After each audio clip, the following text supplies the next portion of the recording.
मध्य प्रदेशातील उमरिया जिल्ह्यातील पिकनिकसाठी गेलेल्या 4 जणांचा नदीत बुडून मृत्यू झाला आहे। या चौघांमध्ये 2 19 वर्षांच्या जुळ्या बहिणी आणि 21 आणि 22 वर्षांच्या 2 तरुणांचा समावेश आहे। सध्या पोलीस आणि एनडीआरएफचे पथक घटनास्थळी पोहोचले आहेत। त्यांनी मृतदेह पोस्टमॉर्टमसाठी पाठवले असून पुढील तपास सुरू आहे।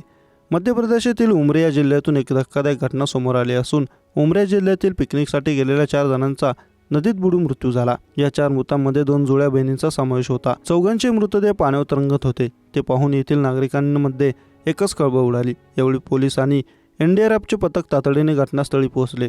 पोलीस आणि एनडीआरएफच्या पथकाने 4ही मृतदेह पाण्यातून बाहेर काढले आहेत। ते मृतदेह शवविच्छेदनासाठी पाठवण्यात आले आहेत। ही घटना टिकरीटोल गावच्या हद्दीतील सोन नदीजवळ घडली। शहडोल येथील 8 जण 27 मार्च रोजी ते पिकनिकसाठी आले होते। यामध्ये 2 19 वर्षीय जुळ्या बहिणींचा समावेश होता। या 2 जुळ्या बहिणी आणि त्यांच्यासोबत 2 तरुण वय वर्ष 20 आणि 22 वर्ष फिरत सोन नदीजवळ पोहोचले। हे चौघेजण पोहण्यासाठी पाण्यात गेले, पण काही वेळानंतर त्यांचे मृतदेह पाण्यावर तरंगताना दिसून आले। घटनास्थळी उपस्थित इतर लोकांनी त्यांचे मृतदेह पाण्यावर तरंगताना पाहिल्यानंतर एकच आरडाओरड झाला। त्यांना वाचवण्यासाठी लोक इकडे तिकडे धावू लागले। यावेळी उपस्थित लोकांनी पोलिसांना फोन केला। त्यांनी या प्रकरणाची माहिती दिली। माहिती मिळताच पोलीस आणि एनडीआरएफच्या पथकाने तातडीने घटनास्थळ गाठले। 4ही मृतदेह नदीतून बाहेर काढले। घुंगटी पोलीस चौकीचे प्रभारी भूपेंद्र पंत या प्रकरणी माहिती देताना म्हणाले की हे चौघेजण सोम नदीजवळ पिकनिकसाठी आले होते।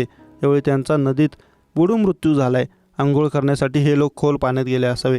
तेथे त्यांनी एकमेकांना वाचवण्याचा प्रयत्न केला असावा, असा संशय पोलिसांनी व्यक्त केला आहे। मात्र या अपघातात चौघांचाही मृत्यू झालाय। सध्या पोलिसांच्या पथकाने 4ही मृतदेह पाण्यातून बाहेर काढून पोस्टमॉर्टमसाठी पाठवले आहेत। या प्रकरणाचा पुढील तपास सुरू आहे।